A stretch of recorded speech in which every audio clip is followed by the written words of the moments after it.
तर कोही याद गर्नुहोस् नि छोरी मान्छे अँध्यारो भयो भने घर अँध्यारो हुन्छ नि यो चाहिँ मैले भोगेको कुरा हो छोरा मान्छेले जति दुःख गरेर ल्याए पनि राज नभन्नु घरमा कहिले सुनेतालाई मैले कमाएर ल्याएको छोरा त पकायो भनेर नपकाइदियोस् त हामी भन्छौँ नि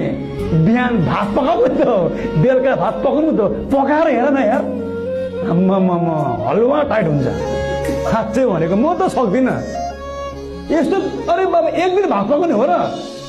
त्यही सुन्नुहोस् यो भात पकाउने काम नै भक्ति सजिलो काम छैन है गाह्रो काम छ जाडो महिनामा नि पानीले नि हामी नि मुख धुन हिचकिचाउँछौँ चिसोले छोरी मान्छेले जाडो भन्नु पाउँदैन के गर्ने गर्मी महिनामा नि आम्मामा एसी खोल्नुपर्छ घरमा छोरी मान्छेले राइस कुकरमा गएर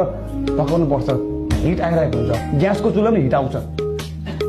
गाह्रो छ my dear why you here